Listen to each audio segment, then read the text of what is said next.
Hello, everyone, and welcome to another episode of the 404 Policy Not Found podcast. And here, Norman Valdez with co-host Renee Black. And we're pleased to have Lisa Schirch today to talk to us about her life's work. Take it away, Renee. Thanks, Norman. Today, I am so excited to have my colleague, Lisa Schirch from the Council on Technology and Social Cohesion with us. She's going to be here to talk to us about her work internationally, but also primarily in helping to bring together this amazing report on the concept of prosocial design governance. So this blueprint on prosocial design governance, which is really about trying to get us out of this mindset of how do we just create policy that's reacting to events that are happening downstream at the content layer, and looking more upstream at what are the incentives that are baked into how the technologies we use are designed, so that we can build towards a healthier technology future. Because right now we're just basically trapped in a paradigm where we are reacting to things, reacting to events because of incentives. So how do we kind of escape that paradigm? And so I'm so excited to have Lisa here today to talk to us a little bit about where she's coming from with this work, how this council and this blueprint came about, and to talk about how do we actually turn this really important work into action. Welcome, Lisa. Thanks so much. Great to be here. I guess I wanted to kind of start off by just getting a bit of a sense for where you come from in this space. Like, what's your, you come from the peacebuilding background initially, which is an area that I was in as well. Can you just tell us a little bit about who you are and what your focus area has been? So I've spent 30 years as a practitioner, facilitator, dialogue leader, mediator, and peace process designer in places like Afghanistan, Richmond, Virginia, Israel, Palestine, really trying to figure out how do we solve complex human problems. And so it was actually in Afghanistan in around 2010 when we could start seeing some of the extremist groups starting to use Twitter and Facebook that my attention turned toward the role of technology in civil conflicts, not only, of course, in Afghanistan and Iraq, but also in the United States. With the 2016 election, we saw that major campaigns are starting to use Facebook as platforms, and the conspiracies and the propaganda from both domestic and foreign political actors. We just started realizing this area of technology is going to have a big impact on democracy, on social cohesion, on the ability of societies to function. And so that's sort of my background and how I moved from thinking about sort of peace processes and conflict resolution to thinking about technology. Thanks. And this entity, Council on Technology and Social Cohesion, came together a couple of years ago. You and I met at this conference in San Francisco, which was the kickoff, I guess, of this concept. Although you'd been working on it for a number of years leading up to that point, with a number of organizations, including groups like the Center for Humane Technology. And so, can you just tell me a little bit about how that came together? Sure. It was actually Tristan Harris from the Center for Humane Technology and Shamal Idris from the Schirch for Common Ground, which is the largest peacebuilding organization in the world. We're talking with each other about the role of technology in social cohesion, in societal functioning, and realizing that not only did we need an organization to critique what was happening, but we also needed to start to lay out a vision for what helpful prosocial technology would look like. So we organized together. There was about 5 of us on a steering committee planning this major conference in February 2023. And we invited, dozens of speakers, basically, who'd been thinking about prosocial tech design. How do we measure prosociality online? What does it look like in practice? How are big tech companies thinking about, and then how are civic tech sort of like tech startups that are open source, like Polis, which is really designed to just help society make decisions together. We had a whole spectrum of speakers looking at this. Amazing. And what was the... I know that at that conference, there's a lot of people that came together from a lot of different disciplines. And I think that there's something that's really powerful about this inherently interdisciplinary nature of this community that is trying to think about not only, the techno-solutionist kind of version of what the problem is, but really what the human problems are that you're trying to solve within these, approaches and strategies. Can you just maybe talk to that event and how it's brought us to where we are today? Right. So there were between 300 and 400 people at that conference. About half of them came from tech companies who were looking for some kind of way forward because content moderation was already in 2023, even before that, facing really a crisis. Facebook had hired tens of thousands of content moderators. They were sort of supporting lots of people to sit and delete content, but the root cause of that harmful content was not being addressed. And so the trust and safety community from all of the different tech companies, they were at the conference. There was a lot of participation there. The other half of the participants came from peacebuilding organizations, community organizations, groups that were really practitioner oriented, getting their hands dirty and dealing with toxic polarization in a variety of different societies around the world. We had somebody from Australia there, I think from the Christchurch Foundation, and we had people, from a number of European countries, as well as Guatemala and some of the global south and India and Pakistan. So we had people from all over the world coming and saying, okay, we're seeing what technology is doing to our society. And as people who are thinking about peace building and social cohesion, we want to figure out how can technology play a positive role in that rather than only a negative role. Yeah. Yeah. And I mean, I think that that's like such a powerful point because like these are very universal problems that we're starting to see. And I mean, how they show up in different communities, varies, but there's a lot of commonality in terms of like the polarization and, the sort of addictions and the inability to kind of solve common problems together. So yeah, I appreciate that. And I've been really excited about looking at how that work has kind of gotten deepened in terms of looking at how different communities are thinking about how to address this. The culmination of this work has been, a series of workshops that were kind of circulated to talk about this in different contexts, but then also bringing together this blueprint. So can you tell me a little bit about why you felt it was important to create this blueprint? Sure. So right now, there are literally hundreds, if not thousands, of civil society organizations around the world developing their own policy ideas and trying to come up with proposals for what tech regulation might look like. And I think the idea we were trying to get at is a broader frame from tech regulation is tech governance. And tech governance really starts as sort of a set of ideas generated by universities, by NGOs, by civil society groups. So it's not just the policymakers, the officials who are involved in thinking about this problem. You have people throughout civil society, the tech sector, and government all thinking about this. And together, that broader picture is tech governance. And we wanted to bring together a collection of people from these communities, but really focusing on civil society, who's on the front lines of dealing with tech harms, and say, what are our ideas about how technology, digital platforms should be designed, or how we could get out of the sort of focus simply on content moderation to sort of pivot and look at the broader systems of what is happening online and how platforms are designed and what kinds of behaviors are motivated by those designs, like the like button, like the endless scroll, like so many features of the news feed that just throws all the different kinds of news in there together without distinguishing or helping people navigate information online. And so, yeah, we had a series of, maybe 10 workshops. I've lost track now. Actually, no, I'm looking here now. There was 12 workshops over a course of a little over a year.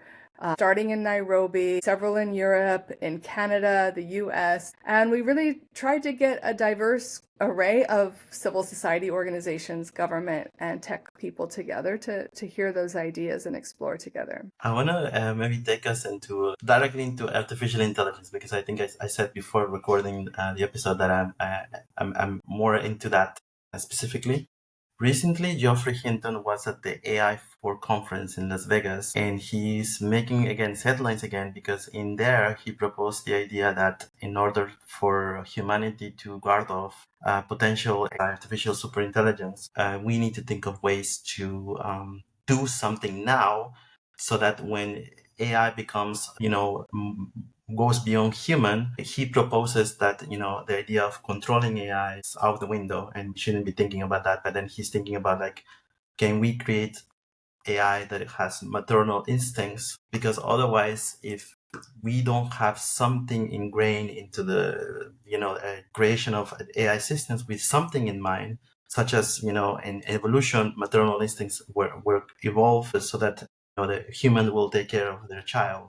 But if we don't have something in place, the idea is that as we are looking for AI to integrate more into our society, to be connected to the norms and the rules and the boundaries, they create more capability. And if we think of a time where AGI or ASI actually takes place, how can we take this into account in a world where AI has a partial or even full role in things like conducting warfare and government and design principles? How does this whole thing play into your work? How you are seeing, concerns about what could be happening and how much AI is being framed within the framework of AI race? Great question. I mean, I think this concept that I was just explaining about tech governance is really how I would link these two issues. So right now, we have governments and tech companies as the primary players in deciding how AI governance, regulation, and whether it happens or not is going to happen. And we know from social media that's not enough, that we can't just have governments and the tech companies themselves at the table. We need to have the end users and the people who are going to be really impacted by these technologies also involved.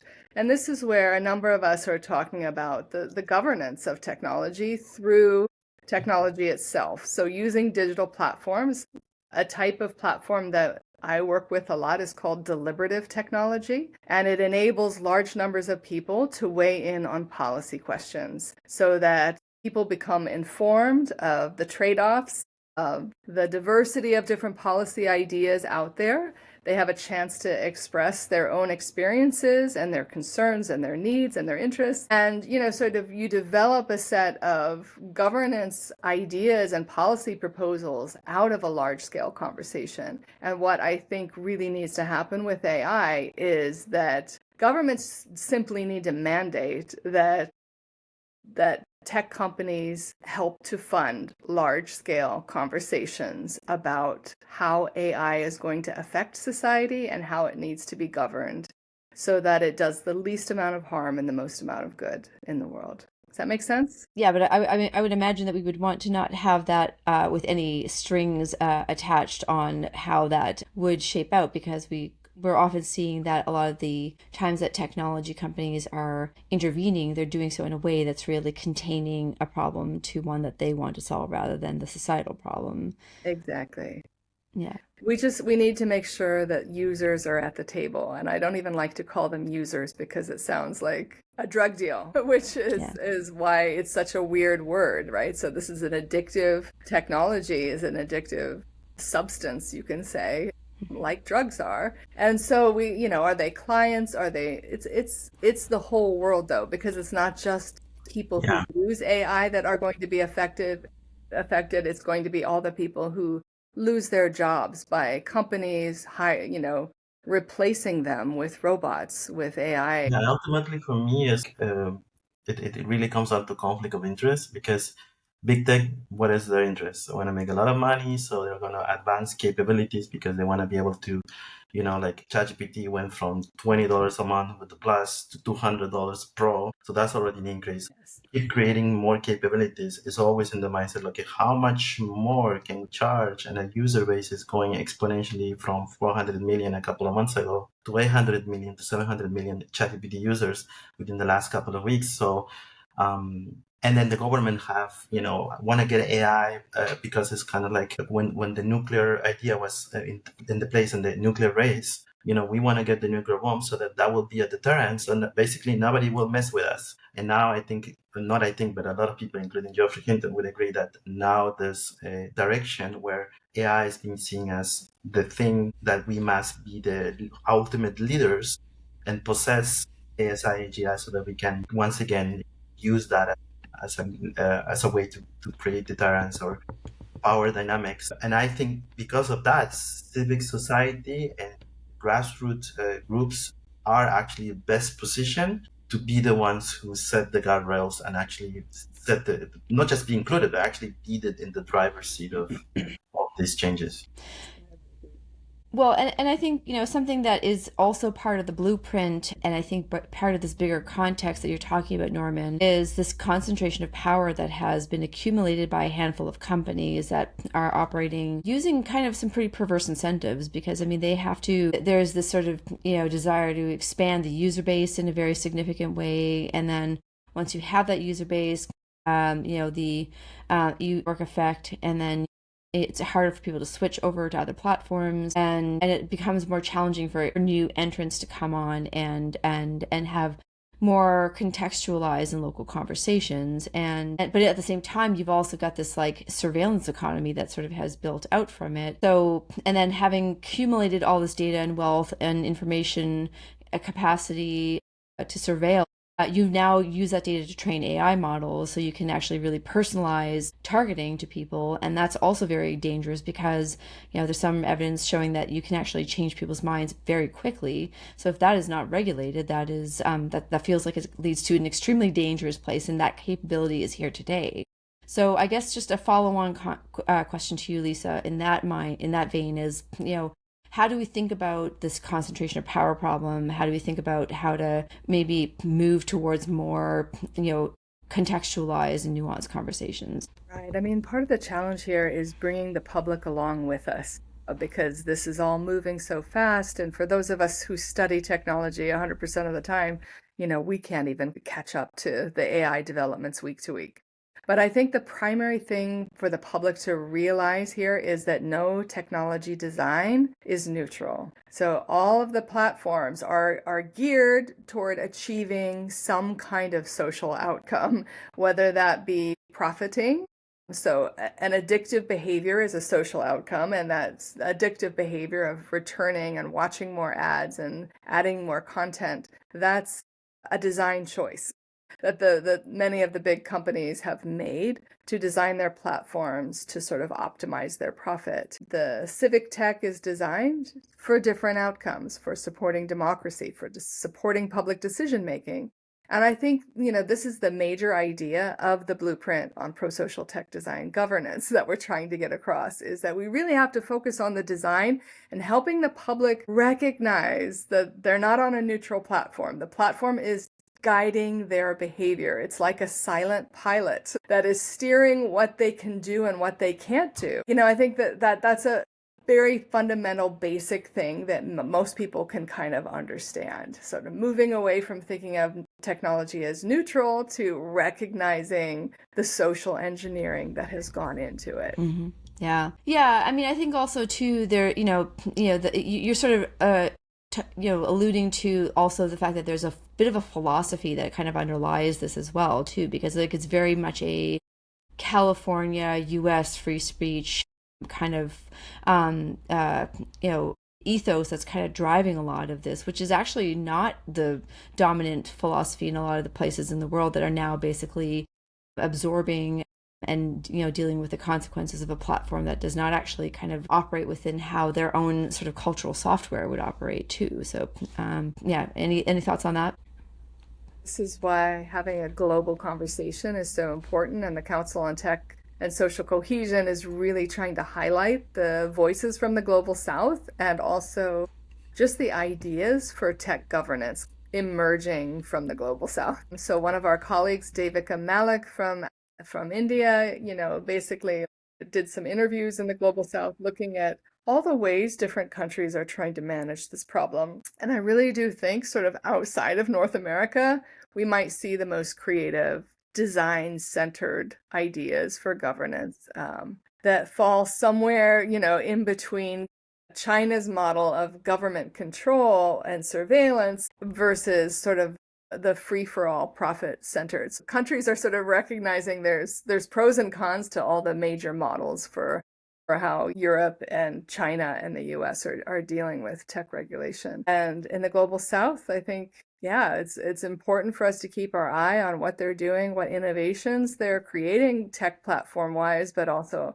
governance and policy innovations emerging from that context. Yeah, I like to use the metaphor of, I actually used AI to create this metaphor. It was like you have AI being like a Godzilla that is so huge, And then all around, we need the people to be seeing their own vantage point, because this is so big that we do benefit from having more vantage points, and that gives us a more rounded overview of what are we dealing with, because our lived experiences, our backgrounds, our languages shape the way that we interpret something, and we can benefit from as much as possible. So when you talk about the global south, I'm like, absolutely, yes.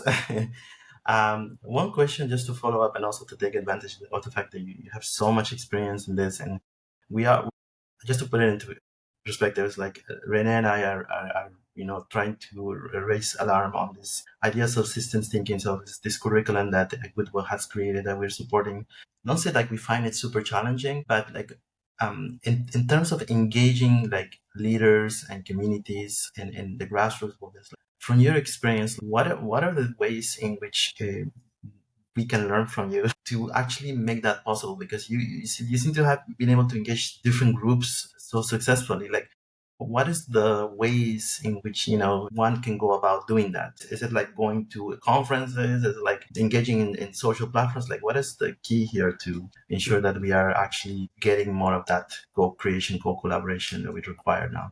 Great question. I mean, I think this is where I'm really interested in the deliberative technology that will help us have public conversations that are based on facts and listening to diverse points of view and being able to start seeing the trade-offs on different policy decisions. I think, there's not one right answer here, and tech innovation, I think, is really exciting and will bring us and has brought us a lot of opportunity. And so, I think some people in the public have a knee-jerk reaction of shut it all down. As you said yourself, it's not realistic. It's the Pandora's box is opened. It's out there. So I think, actually, civil society groups starting to use deliberative tech to host public conversations about platform design, about the impact of the platforms on their lives. This is a very concrete way I think civil society can take the lead and start practicing democracy in terms of tech governance.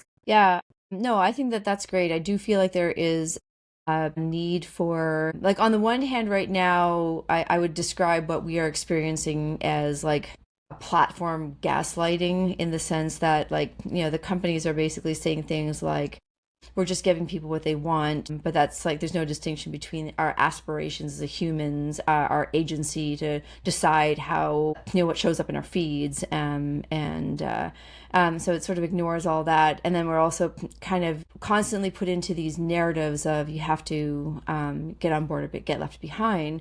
And that kind of ignores that there's ways to do this that are more responsible than others. Like, there's this messy middle where we actually need to engage to find some good ways so that we don't end up just like with the, because I think oftentimes, I think, what I feel like I've seen over time is, new technology comes on board. It's really exciting for a little while, and everybody's, in this generative creative space. At some point, somebody figures out how to game it, and so like the bad actors try to game it, and like then you start to see scams, and then if you don't fix the underlying problems in one platform, then people build on those ideas. So like, the fact that we've got like all these fake and anonymous accounts in Facebook, and now we have ChatGPT layered on top of that, so you can now create at scale fake social media accounts and profiles that look very real, that make it very difficult to tell what's real or not.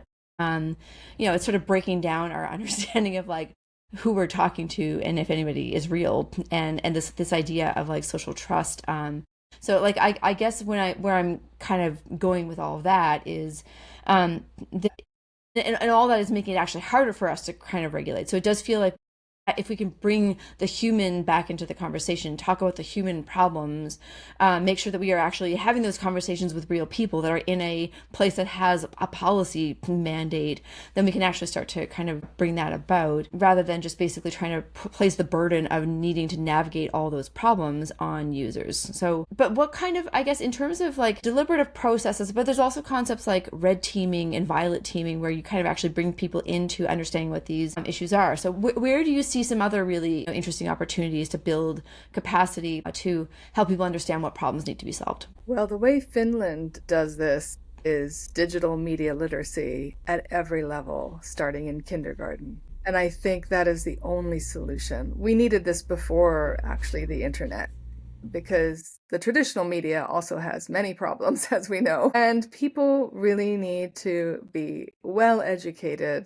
on critical thinking and thinking about professional journalism, and how does the Washington Post or New York Times report differently than the Toronto Star or another newspaper or Fox News or sort of, I really think that's, if we're thinking a systems approach, we need to be thinking of giving people at every level in society the tools to be able to analyze the system of what is happening, both to traditional media and online platforms, understanding the profit structure, the profit incentives that exist in certain types of reporting on and news, giving people news and information. And sort of, I think this is the way out of our problem, partly is by, again, partly by government action and partly by civil society action, just giving people the tools to do this analysis. So your systems thinking curriculum will be a great addition, I think. And I hope that it's going to be geared to high school level, different levels of youth education as well as adult education, so that people can recognize scams and frauds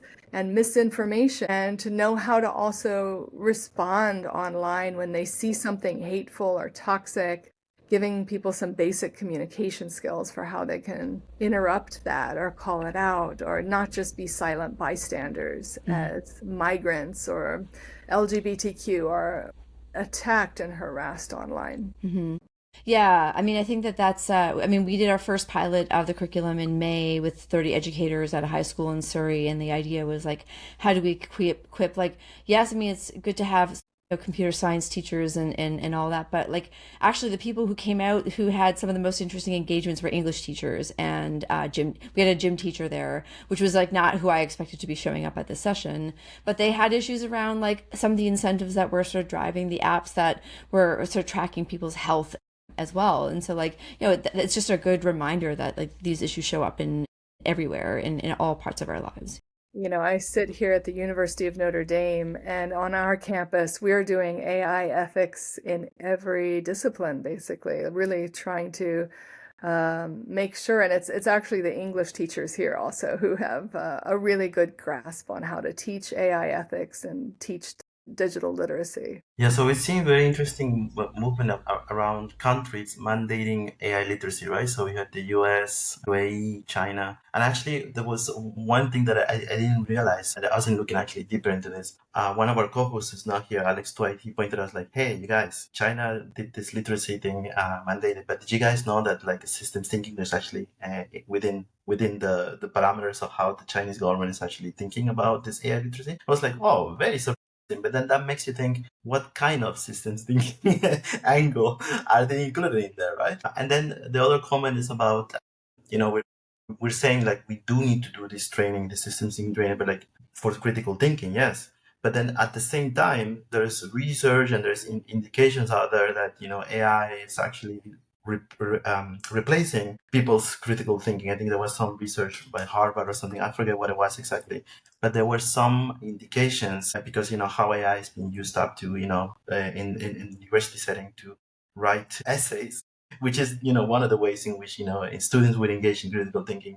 But if you're actually transferring responsibility of critical thinking to AI systems, and at the same time we need to build critical thinking among ourselves, citizens, etc., how do we deal with that interplay? It's a great question. I'm not sure my research is really targeted on that specifically. Yeah, I can just say it is fundamentally shifting every domain, especially here at the university. It's very much disrupting how we do education. One direct reference to your previous work. So you did a book on 2021. And it's that concept of tectonic shift. And back then, of course, centered around social media impacts, conflict, and democracy. How do you see the concept, if it applies in some way to the tectonic shift we're living in today with AI? And by the way, are you writing a new a new version of that book for AI in mind, or I don't know? So yeah, tectonic shift is spelled TECH instead of the traditional way, of course, saying that technology has brought fundamental shifts in the way people interact with each other. That book is an edited book with 13 different case studies from around the world, focusing on the global South and how digital technology, primarily social media, was fundamentally shifting how people interacted, increasing polarization and making social cohesion more difficult and making elections more difficult in places like Kenya, for example, where I've lived. So yes, I am writing a new book, but it's on designing peace tech and really thinking it's kind of a blueprint is a small version of what I'm, which is really digging deep in the design of different platforms that I think are pro-social and show us the way forward. Because I think, innovation is an amazing thing, and this co-creativity and just this is what I love about technology is that people are dreaming things up, and AI allows us to dream even bigger. And, how do we harness this new technology, this new kind of intelligence for better problem solving? Because we have some major global crises, and I think that the climate crisis will in part be solved by something like AI. So I don't want to throw it out. I don't want to, sort of limit our understanding of the potential for some of these new technologies to actually help us solve profound questions of how humans live together on a fragile planet. Yeah, I mean, I think that I do believe, like you, like I'm certainly not anti-tech. I mean, I think a lot of us got into these careers because we are excited by technology and the possibilities it presents. And it's funny because I do end up kind of getting people telling me that like I'm curmudgeonly and like anti-tech and anti-innovation. I'm like, no, that's actually just wrong. That's we we think there's lots of exciting opportunities, but not if it is basically just allowing a handful of people in the world to control everything and drive everybody to become effectively digital serfs, in an economy of exploitation that is going to, basically leave our planet sort of like, not inhabitable, while literally a handful of those folks are planning exploits to Mars. What if we fix this planet? So I guess the question that I'm sort of having in there is like, given that there is this kind of drive to and this kind of mindset within this sort of set of actors, how do we create the enabling environment for the kind of innovation that you're talking about? Right. Great question, Renee. And I'm going to build on some of your work, which is really like looking at the kind of research that needs to happen on the social impacts of platforms. So we need to have much more robust data on what is happening with the specific design affordance, all these A/B tests happening on the big platforms. Like, this is too important for companies to keep this information, the design features that they are trying out. We need university, access to these research, and governments need to be mandating researcher access and protections so that researchers aren't punished if they find that some of the design affordances are quite harmful, which we already know is true. But we need to be able to design the best kinds of platforms that enable humans to be our best. We know that humans can be angels or demons. And our environment and our context very much shape how we behave. The platforms, they're bringing out the demon in most of us, and it's not helpful how they're designing this for humanity at this pivotal time, especially with the climate crisis and with economic crises and the decline of democracy. There's just so much happening right now. So yeah, we need research. As we are nearing the end of the podcast, and it's just Renee's gonna have a follow up or a question reflection after. We always like, well, at least run another podcast if we do the same thing. It's just trying to think of envision a good world, and going back again to what when Geoffrey Hinton talks about it, again I talk about him, is he says like within the 5 to 10 years, most experts agree that we will probably achieve artificial superintelligence. Like, anyways, the world will be transformed within 5 to 10 years. So looking ahead, like just envisioning the world within 10 years, 20 years, etc. within the work that you're doing on prosocial tech design governance, if you have like the ultimate power to do everything, how does that look like? How does that healthy Sure. digital ecosystem look like? Well, right now I'm reading The Ministry of the Future, and I think this is such a brilliant book because it gives us some ideas of what the future might look like.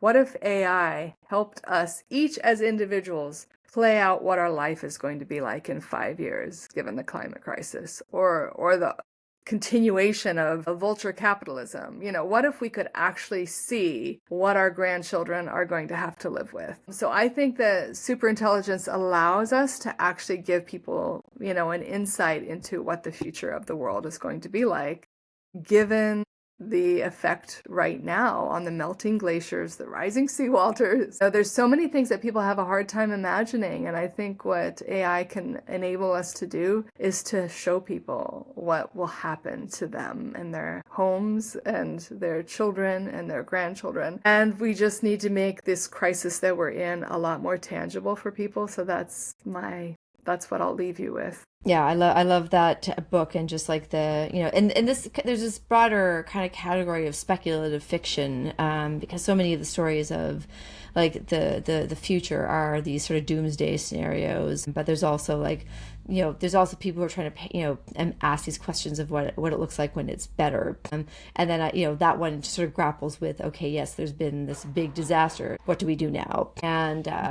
And so, yeah, so I mean, I love that as a conversation starter as well. I guess just in terms of like just final wrap up, how do people engage with this work? What kind of, organizations might they want to look at or join, or how can they become active in this space in order to try to help design and imagine this sort of responsible tech future? Great question. Well, I think, Renee, you're in a good position to also answer that question. I think I do a lot of public speaking. I know you do too. Invite some of us in to learn more to your organization. Visit the Council for Technology and Social Cohesion website. We're actually just revamping it right now. Become a member. You can apply to join some of the working groups that we have. Just read our reports and keep on track with our LinkedIn profile and what we're posting there. We have a Substack, which has a almost weekly update on prosocial design. And there's so many members who are also doing just amazing work. Goodbye, Renee, you're one of them. But there's the Prosocial Design Network, there's the Center for Humane Technology, there's the Integrity Institute, and New Public, and many, many more. So really just keeping track of who's operating in this space. Yeah, and I think too also who's kind of like trying to shift the paradigm, maybe big's not the way, maybe small's the way. Yeah. All right. Well, thanks so much, Lisa. Just always such a pleasure to have these conversations with you, and thanks so much for your leadership in bring this council together, bring this report together, and trying to really shape a very different conversation around how we govern technology and benefit from it in inclusive ways. Thanks, Norman. Thank you for sharing your wisdom, Lisa. Yeah, it's been a pleasure. We're gonna share all the links, the books that I mentioned, or other links with the bio. But I think this conversation is super important, and it really helps our audience become more educated, which ultimately is what we want to. Fantastic. Thank you both so much for all your work. Thank you. Bye. Bye.